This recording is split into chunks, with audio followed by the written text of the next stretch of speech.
Agora a gente vai trazer mais um tema para você participar conosco aqui no Manhã Total. É uma queixa bastante comum. Dor nos joelhos, dor nos ombros, não é verdade? Quem nunca sentiu?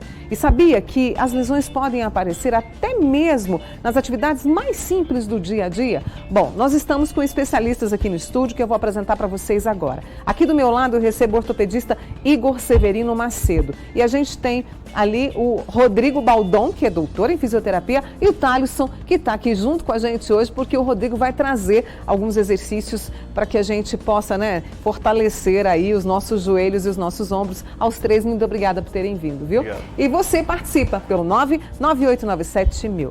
Igor, vamos começar aqui. É uma queixa bastante comum, não é? Bom dia, Mônica. Bom dia.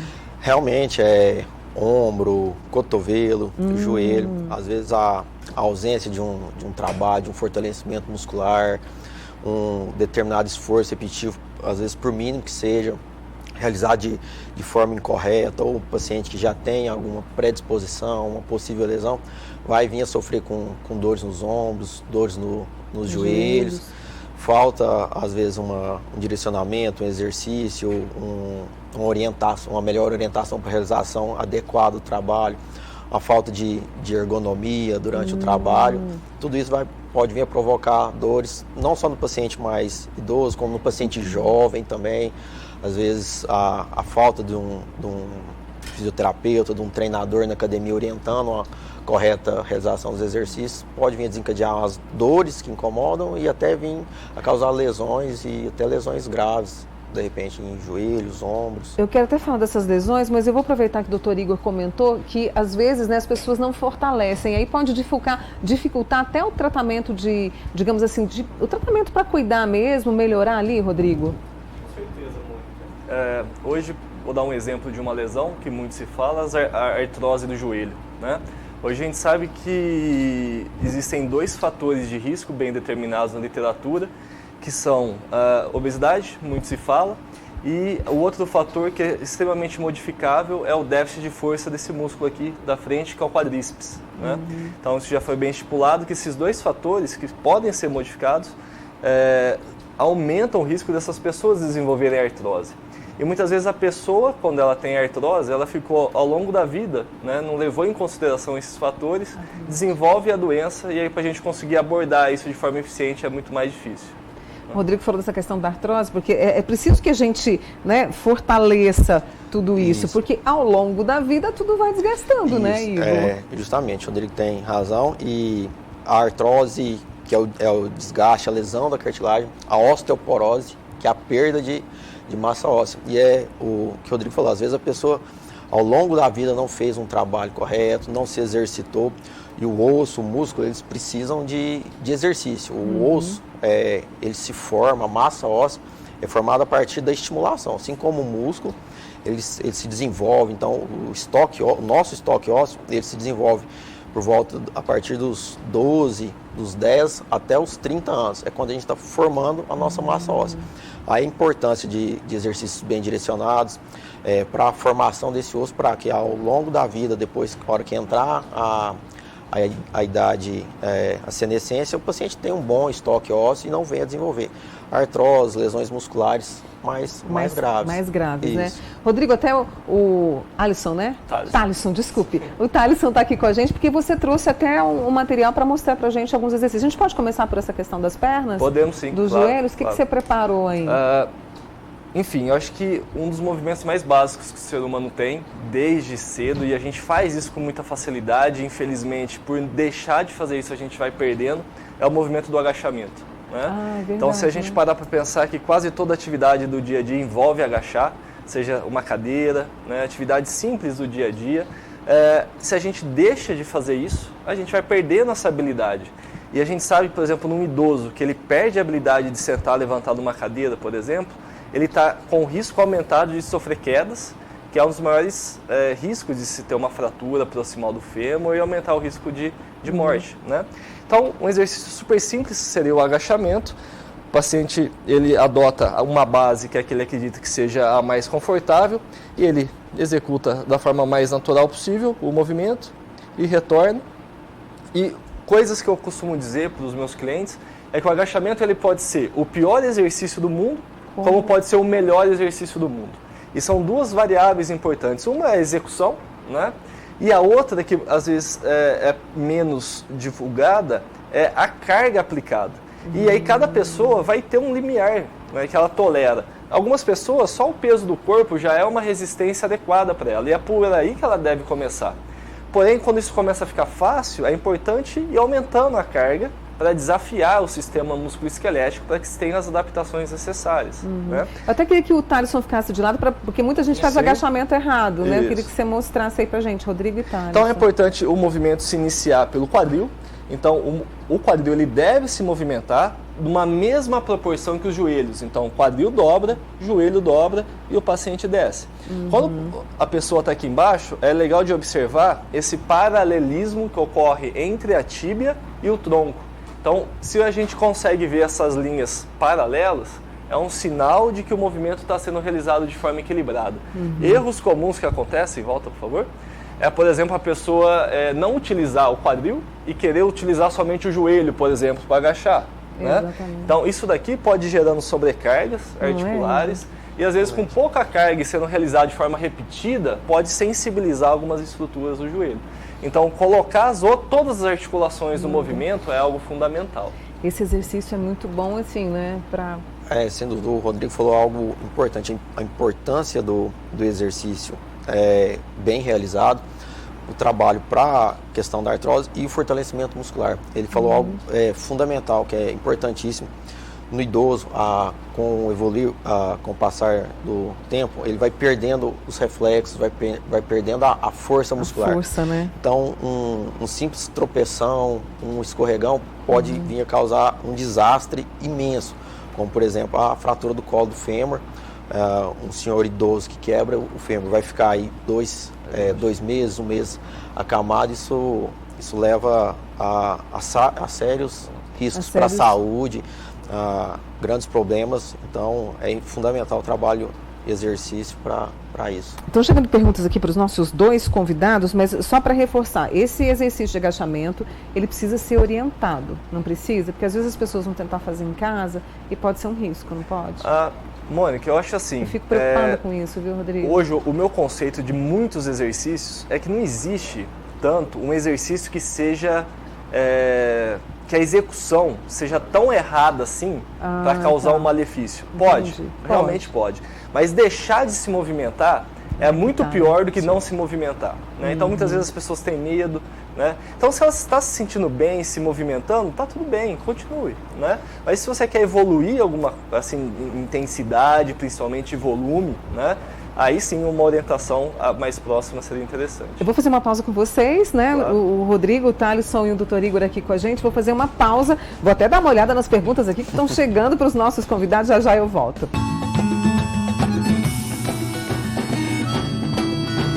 Uma queixa bastante comum, a gente está falando hoje sobre dor nos joelhos e nos ombros.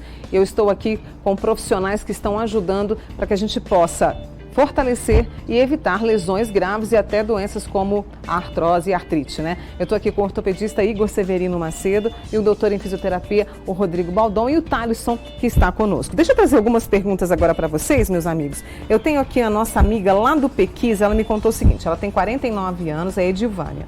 Ela tem 49 anos, ela está sentindo uma dor atrás do joelho, diz que está bastante inchado e não consegue andar. Isso.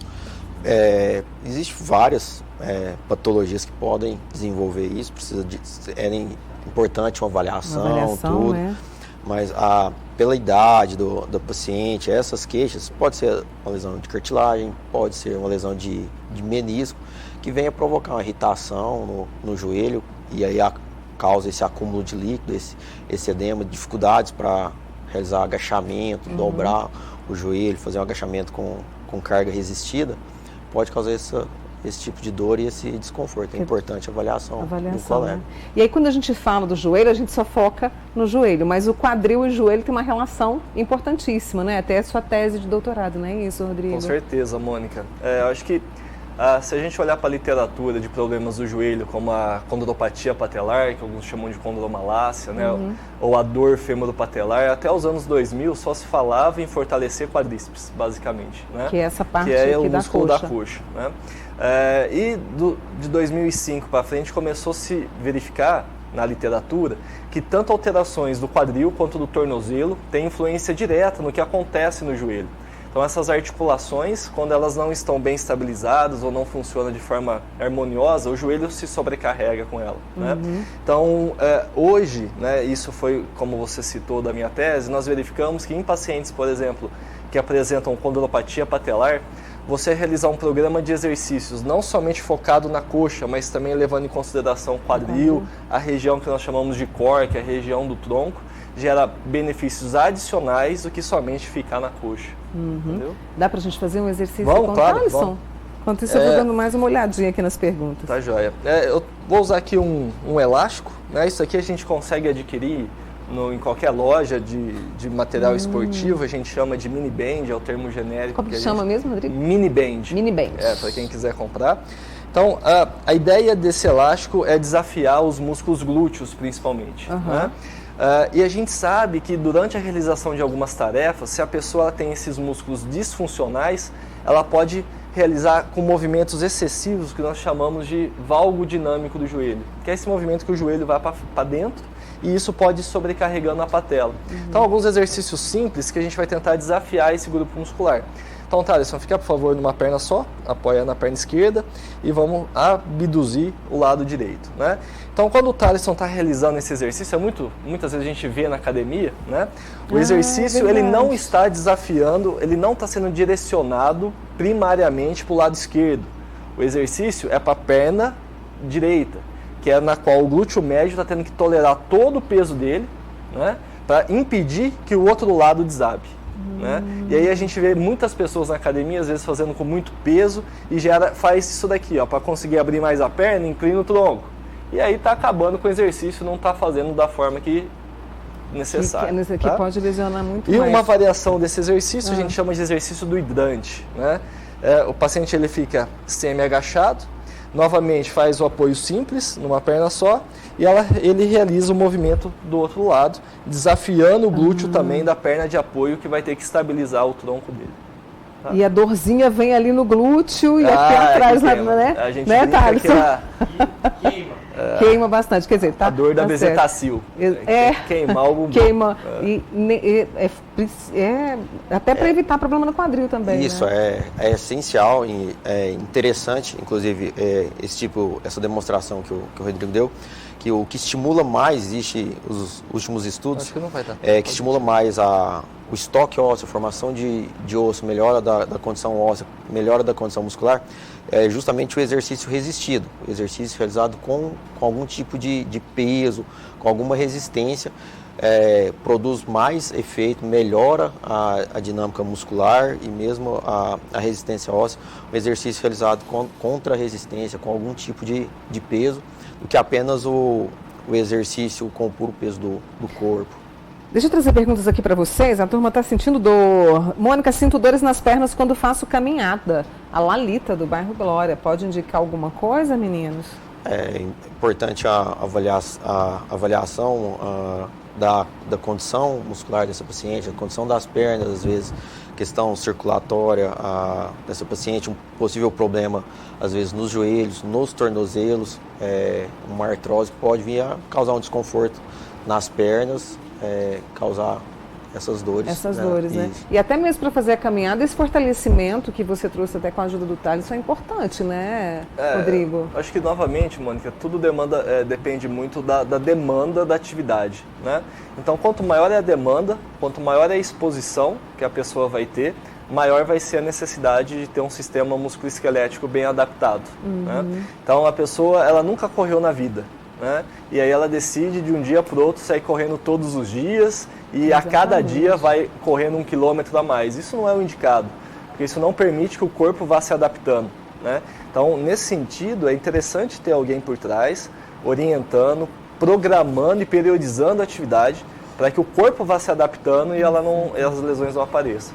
Deixa eu trazer aqui, por exemplo, a gente falou de artrose, de artrite, tem uma amiga nossa, a Tamar, perguntando sobre a questão da tendinite. Ela trouxe já a questão do ombro pra gente. Então vamos fazer a entrada do ombro aí também, que é uma dor comum. Dói 24 horas, já fez fisioterapia e nada de melhorar. Será que seria o caso de cirurgia?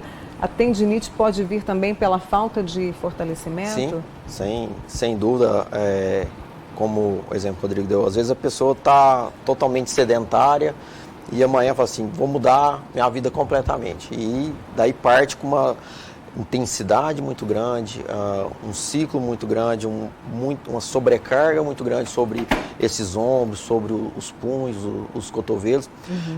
Às vezes isso tem que ser iniciado paulatinamente, aos poucos, porque esses tendões que ficam muito tempo parados, isso é como uma máquina, tá enferrujado, está parado. Então, se você acelerar muito, pode vir a causar uma lesão. Normalmente, com o envelhecimento, os tendões perdem elasticidade, perde um pouco da lubrificação, então isso pode vir a causar uma tendinite e, se manter a quantidade da intensidade dos exercícios de forma incorreta, pode vir a causar uma lesão e um rompimento e até cirurgia.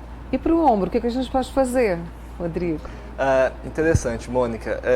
A fisioterapia, né, ela está passando por uma mudança, isso nos últimos 10 anos, através do entendimento melhor das lesões, né? Então, até alguns anos atrás, o termo tendinite, né, esse sufixo "it", era muito utilizado porque acreditava-se que era uma doença inflamatória. Então, como que a gente costuma tratar a inflamação? Com repouso e medidas anti-inflamatórias, né? Então, alguns medicamentos, gelo, alguns recursos eletroterapêuticos, ultrassom. E hoje a gente entendeu, né, que a doença do tendão, por isso que hoje não se usa mais tendinite, sim tendinopatia, é o termo mais aceito mundialmente, ela nada mais é do que a perda da habilidade do tendão de lidar com forças externas. Então, há uma alteração do metabolismo do tendão, pode sim ter alguma coisa inflamatória, mas a doença em si não é inflamatória. Então, o tendão, ele perdeu essa habilidade de resistir à carga. Então, se você faz repouso, você pode até manejar o sintoma, mas eventualmente, se você coloca nova carga, esse tendão ainda não vai estar preparado e a chance do sintoma retornar é muito maior. Então, hoje, o que é preconizado para praticamente toda a tendinopatia é um programa de exercícios bem elaborado, com evolução progressiva da carga, para que o tendão volte a ser tendão, volte a tolerar a carga, que é a função dele, entendeu? Entendi. Então, posso mostrar? Pode mostrar. Então, quando a gente pensa no ombro, as tendinopatias mais comuns são as tendinopatias do manguito rotador, né? Que são 4 músculos que estão ao redor do ombro e que mantêm a estabilidade dessa articulação, né? E para isso, um exercício que a gente usa bastante, segura com as 2 mãos, é a rotação lateral do ombro, que vai enfatizar o músculo, que é o infraespinhal, que os estudos mostraram que dentro desses 4 tendões parece ser um dos principais envolvidos na condição, né? Então, o paciente ele pode fazer de forma bilateral ou pode fazer de forma unilateral. Aqui é um elástico também. Importante manter as escápulas estabilizadas, não deixar a escápula fazer o papel no movimento. Então, a escápula fica parada, bem engajada, e o movimento ocorre puramente no ombro. E aí a região envolvida, que o paciente vai começar a sentir uma queimação, é aqui. E quando a gente fala de tendão, a velocidade da execução do exercício é fundamental. Então, o tendão, quando ele está irritado, se você faz em alta velocidade, você estressa mais o tendão e dói mais. Então, quanto mais irritado, muitas vezes a gente começa com exercícios parados, isométricos, que a gente chama. Então, ele faz a força, sustenta, mantém aqui 10, 15 segundos, e conforme vai ficando menos irritado, a gente vai progredindo em carga e velocidade. Então, isso é importante. Tem gente com dor no joelho. A gente está falando de ombro e tem gente com dor no joelho. A Célia diz que os joelhos dela fazem barulho de uma lixa na parede sempre que ela faz o agachamento. Viu, Rodrigo? Os ombros têm fibromialgia. Mônica, o que eu posso fazer além de alongamento e exercícios físicos? Ela deu uma característica interessante da dor no joelho, essa que a gente chama de crepitação, as crepitações do joelho, são mais relacionadas com as doenças da cartilagem do joelho, a presença de corpo livre.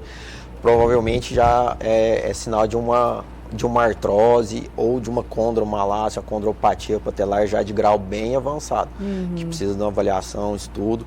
que existe condições de melhora dessa sintomatologia com exercícios direcionados, tudo. Queria chamar a atenção para algo interessante que o Rodrigo falou. Essa mudança que está tendo, o pessoal vem cada vez mais se preocupando com a saúde e tentando fazer exercício. Vou começar a fazer exercício e rotineiramente a gente pega no consultório pacientes que com uma sobrecarga de exercício, uma intensidade de exercício de forma incorreta. Hoje está muito na moda corrida, a corrida de longa distância. Fratura por estresse. O paciente começa a correr cada vez mais na tentativa de estimular o sistema musculoesquelético e às vezes chega a provocar uma fratura. Fratura na tíbia, fratura nos metatarsos por orientação incorreta e uma sobrecarga. Tem que ter orientação, né? Queria fazer acho que a pergunta dela sobre crepitação é uma dúvida muito comum, né, entre as pessoas, e a gente recebe diariamente no consultório pessoas assim, meu joelho está desmanchando. Né? Então essa muitas vezes sensação, né? É a sensação e é a crença da pessoa que tem isso. Né?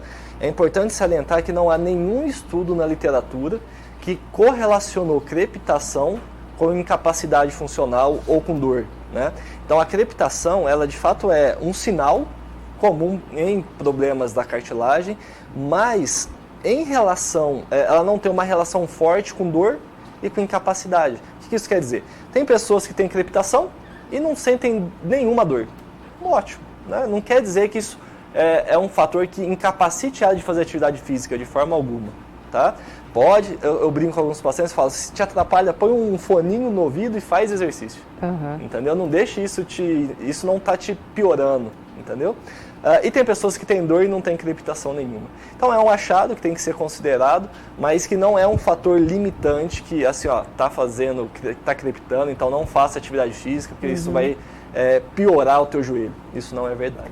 O Thaleson está aí com 2 pezinhos também para a questão do ombro. Isso. Então, um exercício que eu quero mostrar agora é o exercício, acho que mais simples, mais executado nas academias e muitas vezes é um certo vilão quando principalmente é feito com cargas excessivas, porque você modifica a forma de execução e isso pode ser prejudicial, que é a elevação dos braços, né? A elevação dos ombros. Então, a gente chama de exercício de elevação no plano da escápula, que é quando o paciente eleva o braço nessa diagonal. Isso pode ser feito no plano sagital, pode ser feito, não, fica de frente para lá, levanta aqui na frente, pode ser feito aqui na frente, ou pode ser feito também no plano coronal. Então são algumas variações. O que é importante de falar em todas essas variações, que a carga realizada nesse exercício tem que ser bem adequada para a capacidade da pessoa. Por quê? Se ela coloca uma carga excessiva e vai realizar esse exercício, é muito comum de observar um sinal que nós chamamos de shrug, né? Que é a pessoa querer compensar o movimento com a escápula. Então, se ele está apresentando esse sinal, quer dizer que a carga está excessiva e, consequentemente, a demanda que está sendo aplicada nos tendões está muito grande. E isso, ao longo do tempo, pode sobrecarregar os tecidos. O Rodrigo está trazendo muito essa questão dos exercícios com a ajuda do Thaleson. Eu te pergunto, assim, desde sempre que a gente tem que fazer atividade física e fortalecimento, mas se eu começar ali depois dos 40, porque até os 30 que a gente forma, depois dos 40, 45, 50, ainda dá tempo de proteger? Sem dúvida. Existe a melhor, a gente recomenda muito para os pacientes o trabalho de fortalecimento muscular. Fortalecimento muscular melhora a amplitude de movimento. Isso proporciona mais estabilidade para as articulações, melhora a condição das dores, melhora a fisiologia, a capacidade de reflexo. O fortalecimento da musculatura, dos tendões, dá mais estabilidade para as articulações. Isso evita o desgaste da cartilagem, a lesão da cartilagem. Independente de quando começar, é fundamental começar. Tem muita pergunta aqui para vocês, estão achando que nós vamos ter que marcar outro dia para vocês voltarem, viu? Sinto muito queimor. A gente falou de queimor, não foi? Eu acho que a gente falou em algum momento aqui. Queimor na canela quando caminha. Graciela de Uberaba. Pode ser sinal de alguma coisa, meninos? Pode sim. Dependendo da condição muscular do paciente, às vezes essa inatividade, uma lesão, uma tendinopatia do tibial anterior, que é um dos músculos que se trabalha na caminhada, pode vir a causar esse tipo de desconforto e essas dores. Tem uma pergunta interessante aqui, olha, deixa eu ver o nome da pessoa, não tem. Mônica, sobre a questão do exercício com peso, né, que é melhor, tenho 20 quilos a mais, ou seja, ele está 20 quilos acima do peso. Como é que fica nessa situação? Na minha opinião, como eu disse, depende do estado inicial da pessoa. Então, se ela parte de uma situação de sedentarismo, né, muitas vezes o próprio peso dela, por já estar um pouco acima, já pode ser um peso extra para ela realizar durante, por exemplo, um agachamento. Então, o profissional é fundamental reconhecer o estado que a pessoa se encontra, o estado inicial, e partir muitas vezes do básico, né? E reconhecer, ok, o corpo está respondendo, não está tendo nenhum sinal e sintoma, né, de alguma doença, de uma sobrecarga, então a gente vai evoluindo. E não já querer partir com cargas altas, né? Então isso é importante. O nome do elástico que você usou, Rodrigo, a nossa amiga Maria Badia está perguntando. Tá, então tem vários no mercado. Então o nome genérico que a gente chama é mini band, né, que é esse círculo que já vem. Tem as faixas elásticas, e aí tem várias marcas no mercado, né, mas o nome genérico também é faixa elástica. Deixa eu só, nosso tempo está terminando, mas já quero combinar com vocês da gente voltar a esse tema, tá bom? Claro. Deixa eu trazer aqui a Rejane, os braços incham e sente muita dor. Artropatia degenerativa, ela foi diagnosticada. Isso, a artropatia degenerativa é a lesão da articulação, a lesão da cartilagem, juntamente com possível lesão dos tendões, causa dor, causa limitação do movimento. E o trabalho de fortalecimento, de fisioterapia, consegue melhorar bem, aliviar bem os sintomas, claro, dependendo do estágio onde está já essa artropatia degenerativa, né? Mas nos estágios iniciais existe uma boa resposta. Eu vou combinar com vocês, para vocês voltarem de novo, para a gente conversar mais. Tem muita pergunta, eu vou guardar todas as perguntas dos nossos amigos, combinado? Combinado. Eu preciso muito agradecer ao doutor Igor Severino Macedo, ortopedista, muito obrigada, viu, Igor? Ao Rodrigo Baldon, que é doutor em fisioterapia, ao Thalisson também, que fez todos os exercícios aí para a gente. Obrigada, viu? Obrigado.